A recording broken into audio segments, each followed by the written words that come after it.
Introduction to Haggai. Author Haggai. Date written about 520 BC. Time span slightly less than 4 months. Title from the book's author Haggai. Background. It has been several years since Zerubbabel the governor and Joshua the high priest led the first return of exiles to Jerusalem to rebuild the temple of God. Haggai, already an old man, came with them. Now this small group with great aspirations has come upon hard times. They have allowed negative influence of opposition and scanty resources to discourage them to the point of quitting after having only completed the temple's foundation. The Jews' neglect of the temple is made worse by their preoccupation with constructing elaborate homes for themselves. The Spirit of the Lord comes upon the prophet Haggai and prompts him to stir the people to resume building the temple. Where written, Jerusalem, to whom? To Zerubbabel and Joshua in particular, but also to all the Jews who returned from the exile of Jerusalem. Content. The elderly Haggai exhorts the people to get excited and committed to the work of rebuilding the temple, which has ceased.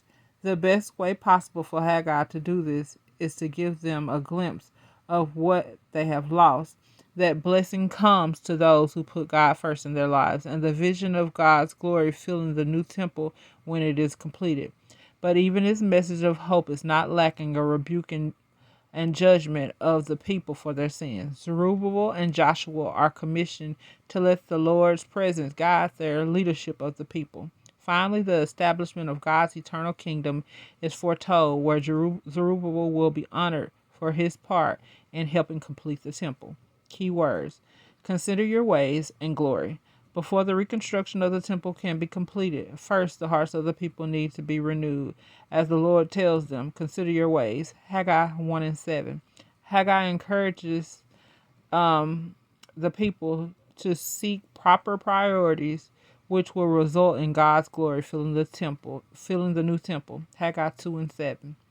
Themes. In order for the project to be completed, it first must be started. A job half done is a job not done. If we commit our ways to God, He will judge and bless our work. We should avoid compromising situations. Sometimes we settle for good when we can have the best.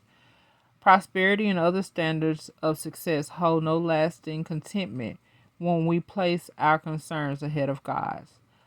Outline. Number 1, Haggai's proclamation of God's message to rebuild his temple is found in Haggai chapter 1, verses 1 through 15. Number 2, the glory of the new temple is found in Haggai chapter 2, verses 1 through 9. Number 3, the promise of blessings is found in Haggai chapter 2, verses 10 through 19. And number 4, God's triumph and Zerubbabel's recognition is found in Haggai chapter 2, verses 20 through 23. May the Lord add a blessing to the introduction of the book of Haggai.